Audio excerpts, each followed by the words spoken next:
খোদা তাআলাকে অসংখ্য কৃতজ্ঞতা জ্ঞাপন করছি যে আমাদেরকে হেদায়েতের নূর দিয়েছেন। আমি তোমাদের হাসি, আনন্দ, দুঃখ, বেদনার বছরের পর বছর শরিক ছিলাম। তোমরা একদা নির্জীব পাথরের পূজারী ছিলে। খোদা তাআলা একত্ববাদের নূর তোমাদের কলবে ঢেলে দিয়েছেন। তোমরা সেই সকল নির্জীব পাথরগুলোকে দূরে নিক্ষেপ করেছ আর একাত্মবাদী খোদার দিকে ধাবিত হয়েছ। ঈমানের মর্যাদা ও ইলাহির দাওয়াতের মর্ম বুঝবে। এমন যেন না হয় কুফুরি আর জাহিলিপনাকে ঈমানের জায়গায় স্থান দিয়েছ, ইয়াকুব থাকুক আর না থাকুক। তোমাদের চিন্তাধারা আর কার্যকলাপের মধ্যে সব সময় এক খোদায় বিশ্বাস অটুট রাখবে। খোদা তোমাদের সহায় হোক।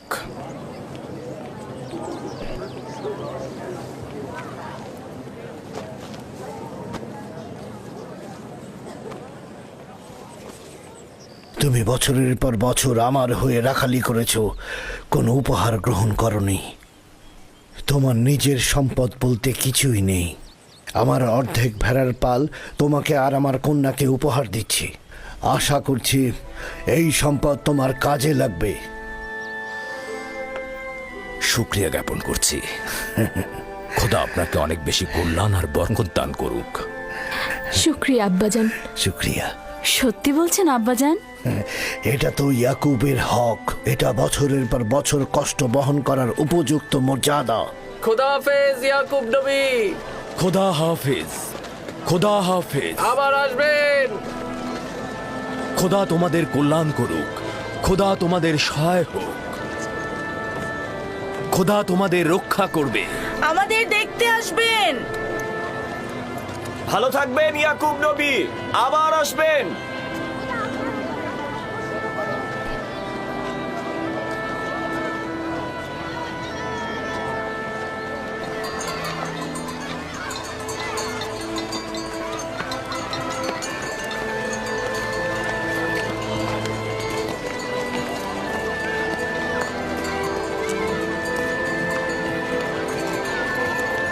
খোদা তাআলা তোমাদের রক্ষা করবে।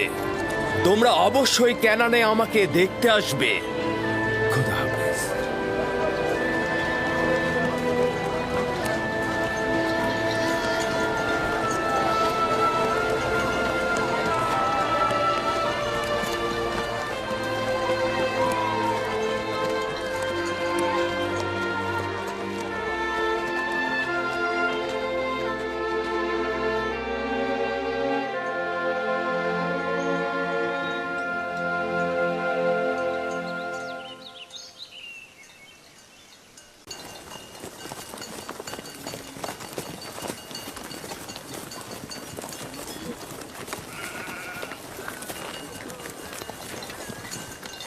খালামণি, বেলহে আর জুলফা আমার আম্মাজানের প্রতি ঈর্ষান্বিত কেন? এটা তোমাকে কে বলেছে? সবাই তো বলছে। ইয়াহুদা নিজে বেলহে আর জুলফার মুখ থেকে শুনেছে। ছোটদের এ ব্যাপারে হস্তক্ষেপ করা উচিত না, কিন্তু যেহেতু তুমি প্রশ্ন করেছো, উত্তর দিচ্ছি। বেলহে প্রথমে তোমার আম্মাজান রাহেলের কানিজ ছিল। যেহেতু রাহেলের সন্তান হচ্ছিল না, সেহেতু তোমার আম্মাজান বেহেলকে তোমার আব্বাজানকে উপহার স্বরূপ দিলেন, যেন বেলহের কাছ থেকে সন্তান লাভ করেন। আর তোমার আব্বাজান তাকে অনেক ভালোবাসেন। বেলহে দল এবং নাপতলির জন্ম দিলেন। এতে সে তোমার আব্বা আম্মার কাছে অনেক সম্মানের পাত্র হলেন। এখন তুমি দুনিয়াতে আসার পর থেকে সে মনে করছে তার জায়গাটা নষ্ট হয়ে গেছে। খালামণি, জুলফা কি আপনার কানিজ ছিল? হ্যাঁ, রাহেলের উৎসর্গের পর আমিও জুলফাকে তোমার আব্বাকে উপহার দিলাম। চাইছিলাম না তোমার আব্বাজানের মোহাব্বত রাহেলার প্রতি অধিকতর হয়। জত ও আশরের মাতা হচ্ছে জুলফা।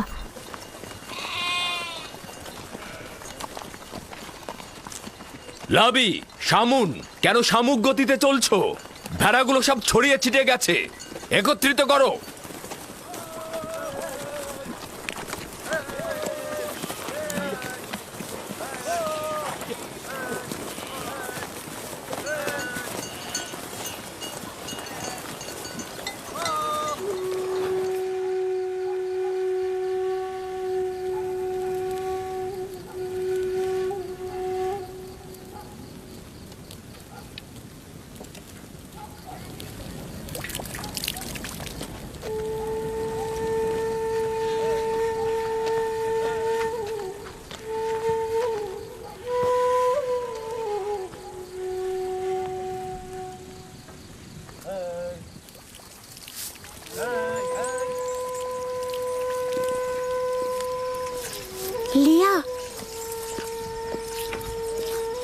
দেখেছো ইয়াকুব রাহেলের স্থানটা সবার উপরে দিয়েছে?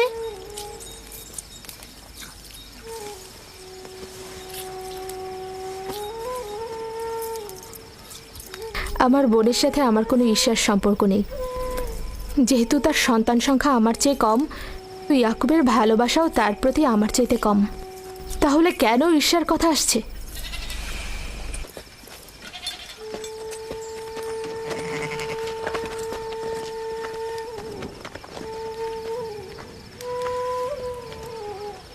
এটা তো পরিষ্কারই, তারা দুজন বোন, আমার পক্ষে কি আর কথা বলবে?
আম্মাজান, আম্মাজান, আম্মাজান, আম্মাজান, আম্মাজান, আম্মাজান, আম্মাজান, আম্মাজান, আম্মাজান, আম্মাজান, আম্মাজান, আম্মাজান,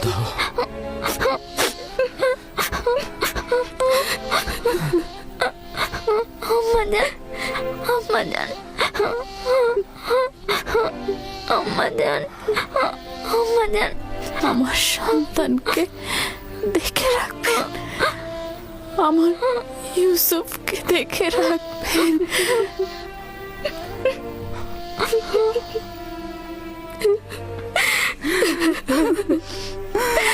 রাহেল, বোন আমার,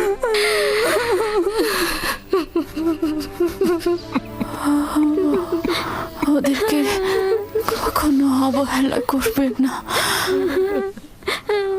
মায়ের অভাব যেন ওরা বুঝতে না পারে, কথা দিন।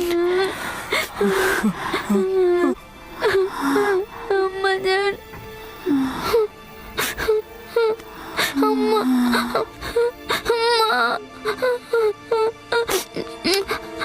আম্মা, আম্মা,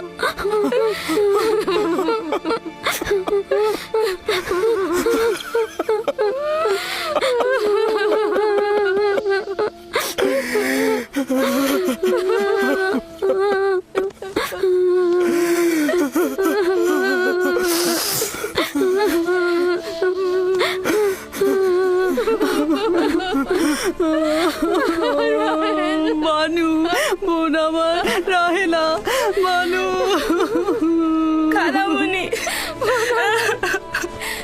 রাহেল,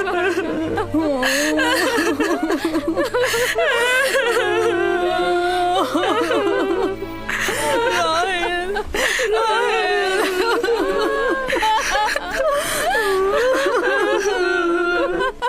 ফুপুজান, আমার আব্বাজান বলেন খোদা তাআলা যাকে সবচেয়ে বেশি ভালোবাসেন তাকে তিনি তার কাছে নিয়ে যান। ও, তুমি জানো খোদা তাআলা তোমার আম্মাকে তার কাছে নিয়ে গেছেন? আমি জানি খোদা তাআলা তাকে বেহেশতে নিয়ে গেছেন, কিন্তু আমি তো তার বিচ্ছেদ সহ্য করতে পারছি না। শান্ত হও বাবা, এই দুরবস্থায় খোদা তাআলা তোমাদের সাহায্য করবেন। খোদা মেহেরবান। হায় কে ফুপু, বেহেশত কি এখানকার থেকে উত্তম? হ্যাঁ বাবা, উত্তম। তুমি তো তোমার বয়সের চাইতেও বেশি বুদ্ধিমান। খোদা তাআলা তোমার সহায় হবেন। এই এত ছোট বয়সে কোনো বাচ্চা এত বোঝে না। তুমি নিশ্চয়ই মহৎ ব্যক্তি হবে। আমি ইউসুফের সুন্দর ও নিষ্পাপ চেহারায় এবং তার সুন্দর বচনভঙ্গিতে একজন মহৎ ব্যক্তির নিশানা দেখতে পাচ্ছি। সে তার সমবয়সীদের চাইতেও অনেক বেশি বুদ্ধি সম্পন্ন।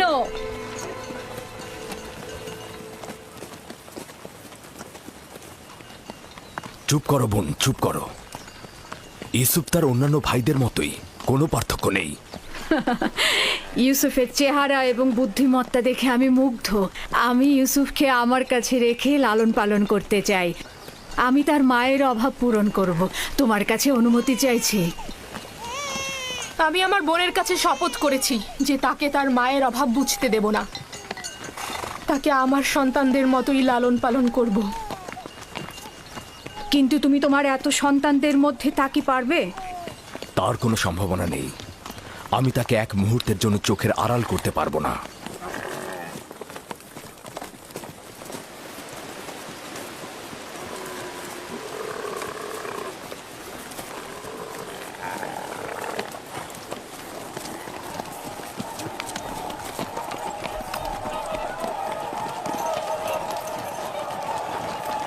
অবশেষে পৌঁছালাম। এটাই সেই শহর যেখানে আমার জীবনের শেষ দিন পর্যন্ত থাকতে হবে।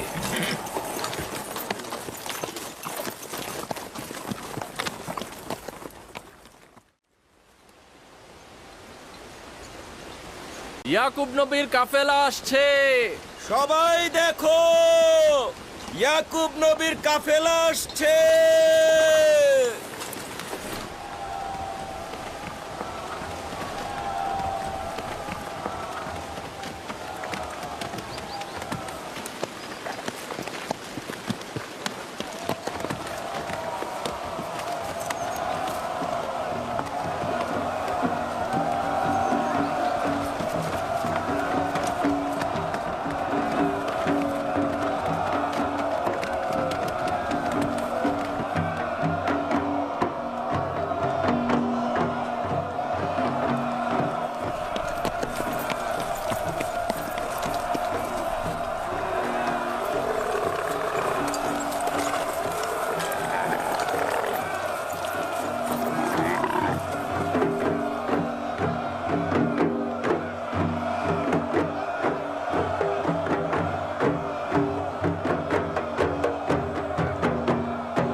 খোশ আমদেদ। খোদার নবীর আগমন সাদরে গ্রহণ করছি এবং আপনার শোকের সমবেদনা জ্ঞাপন করছি। আপনার উপরে যে মুসিবত নেমে এসেছে, খোদা তাআলা আপনাকে ধৈর্য ধারণ করার তৌফিক দান করুক। জীবন ও মৃত্যু তো খোদার হাতে, আমরা তার প্রতি অনুগত থাকব।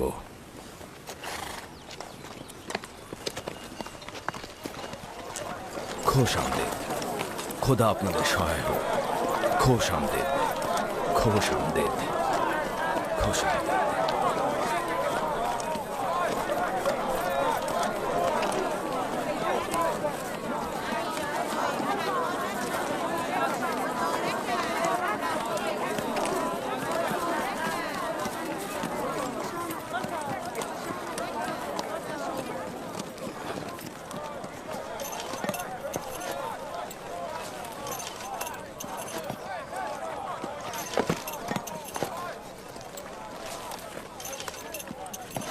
বোন আমার, আমাদের আব্বাজান ইসহাক নবীর কবর কোথায় দেওয়া হয়েছে?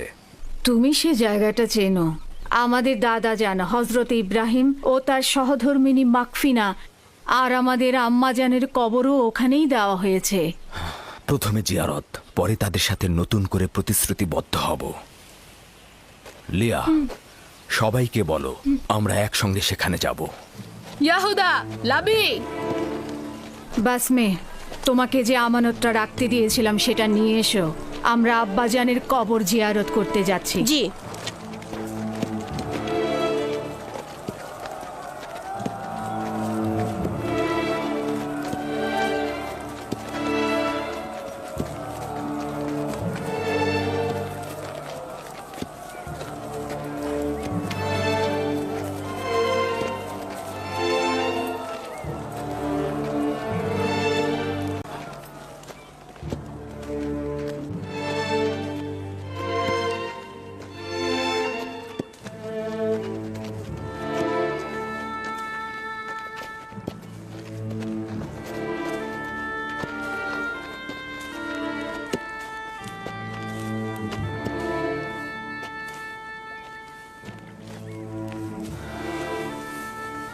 ইব্রাহিম পয়গম্বর, আপনার উপর দরুদ বর্ষিত হোক।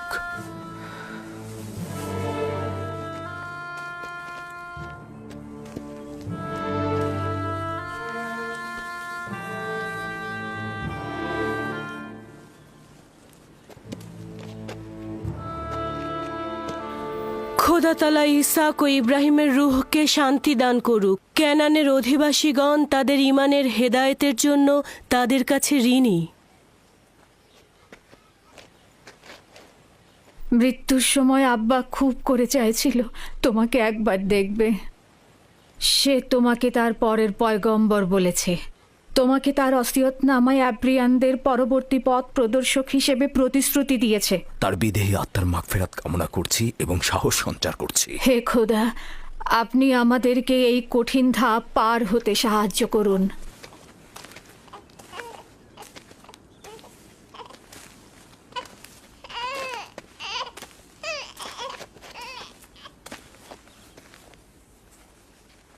এই পোশাকটির মালিক আমাদের শ্রদ্ধেয় দাদাজান হজরত ইব্রাহিম।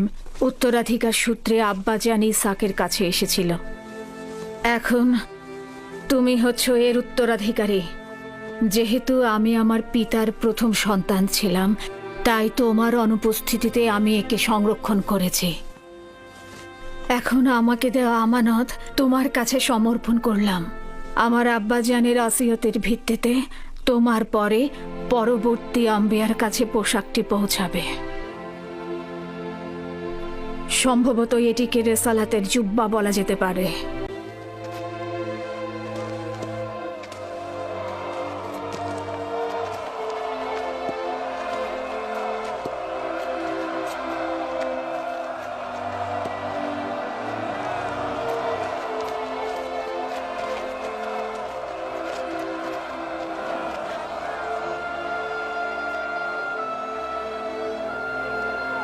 আমিও কেনানের অধিবাসীগণ তোমার কাছে বাইয়াত গ্রহণ করছি আর তোমার রেসালাতকে স্বীকৃতি দিচ্ছি। হজরত ইসাকের পর তোমাকেই খোদার নবী বলে স্বীকার করছি। মোবারক হোক, মোবারক হোক। মোবারক হোক।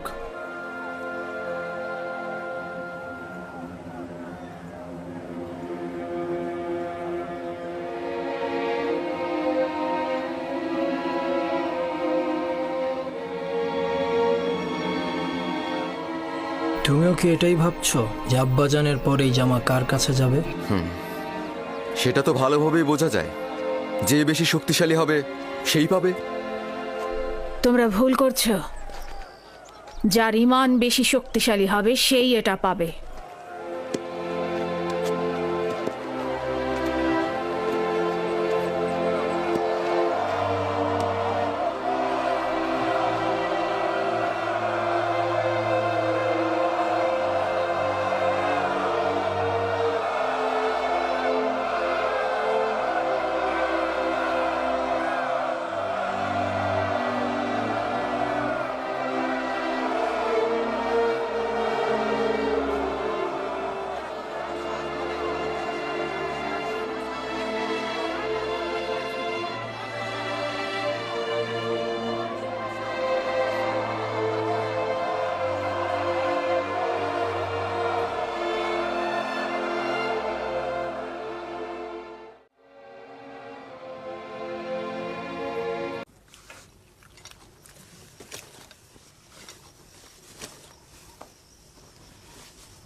লেগেছে। আমাদের খাবার দেবেন না আম্মাজান? কি হলো, খাবার দাও। একটু ধৈর্য ধরো, এমন কিছুই হয়নি।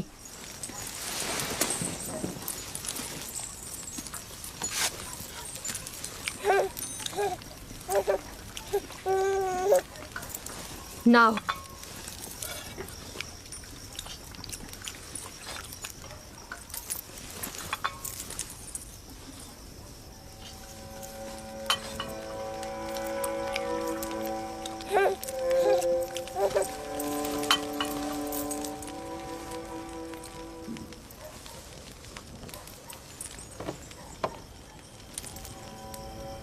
কি হয়েছে তোমাদের? খাচ্ছ না কেন? আমার বেলায় এত অল্প, আর ইউসুফকে এত বেশি। কথা কম বলো, চুপ করে খাও। আহা থামুলিয়া, এগুলো কি করছো? নিজের উপর নিয়ন্ত্রণ আনো। বেনিয়ামিনকে আমি দেখাশোনা করছি, তুমি বাচ্চাদের খাবার দাও। এতগুলো বাচ্চার দেখাশোনা করা আসলেই মুশকিল। লিয়া, আমি জানি তোমার হক রয়েছে। তোমার 7 ছেলে 1 মেয়ে, সাথে আবার রাহেলের ছেলেও যোগ হয়েছে। আমার চাওয়াটা আবারও মনে করিয়ে দিচ্ছি। সব সময় আশা ছিল আমার একটি সন্তান থাকবে, কিন্তু সে আশা কখনো পূরণ হলো না। আমার বয়সের আর অল্প সময় বাকি আছে। আমার ইচ্ছাটা পূরণ করো। রাহেলের এই ছেলেটাকে আমার কাছে দাও। নিশ্চিত থাকো যে আমি একে চোখের মনি করে রাখবো। দেখছই তো লিয়া কতটা কষ্ট করছে। তোমরা কিছুটা হলেও ইউসুফ আর তার ভাইয়ের কথা চিন্তা করো।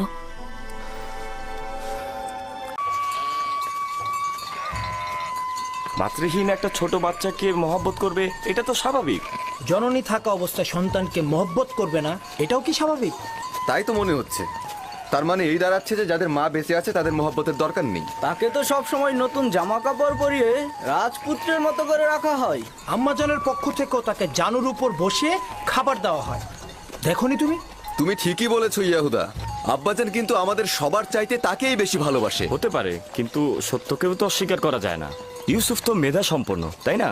আর তাছাড়া তার সুন্দর চেহারা ও বচনভঙ্গি ভালোবাসা পাওয়ারই মতো। হ্যাঁ, সে কারণে তো আমরাও তাকে ভালোবাসি। কিন্তু আব্বাজান তাকে এত বেশি আহ্লাদ দিয়েছে যে সে নিজেকে এখন সবার চাইতে বড় মনে করছে। দেখেছো কি, দাদাজানের কোমর বন্ধনী আর বাহু বন্ধনী এখন ইউসুফ পড়ছে। হ্যাঁ, বেলহে বলেছিল এটা আম্বিয়া কেরামদের মিরাজি সম্পদ। এগুলো পরবর্তী পয়গম্বর যে হবে তার হাতে তুলে দেওয়া হবে। তাহলে আমাদের ফুপুজান এগুলো ইউসুফকে কেন দিল? খুবই ভালো একটা কথা বলেছো। এটা ফুপুমাকে জিজ্ঞেস করতে হবে। আমরা যাবার সময় ফুপুমাকে প্রশ্ন করব। হ্যাঁ, এই যে দেখো একটা পাথর, আসো আমরা শক্তি পরীক্ষা করি। সবার আগে আমি তুলব। আবারই শুরু করলে ইয়াহুদা? যে বিজয়ী হবে সে কিন্তু আব্বাজানের উত্তরসূরি হবে। হ্যাঁ, তোলো তোলো। এই তো। হচ্ছে হচ্ছে হচ্ছে আরেকটু। দেখি, সরো সরো। বুঝেছি তোমার ক্ষমতা, এবার আমাকে দেখো। দেখা যাবে।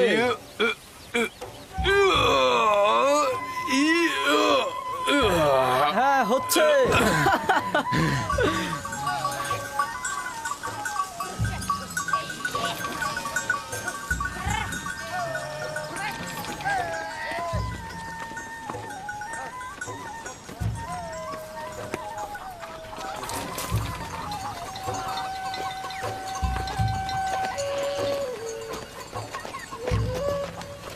কি ব্যাপার, তোমরা সবাই কোথায় যাচ্ছ? সালাম জুলফা আম্মাজান। ভেড়াগুলোকে গোয়াল ঘরে রেখে দিয়েছি, আর আমরা একটু ফুপুজানের সাথে দেখা করতে যাচ্ছি। তার কাছে আমাদের কিছু প্রশ্ন আছে। তোমাদের ফুপু আম্মার কাছে আমাদেরও কিছু প্রশ্ন ছিল, তাই আমরা গিয়েছিলাম, কিন্তু উনি এখন ব্যস্ত। তোমার আব্বাজান তোমাদের ফুপুমা ফাইকের সাথে আছে। সে ইউসুফকে দেখতে এসেছে, আর তাদেরকে এই অবস্থায় দেখে তোমাদের ভালো নাও লাগতে পারে।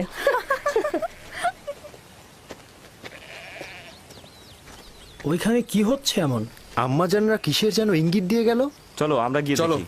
চলো ইয়াহুদা।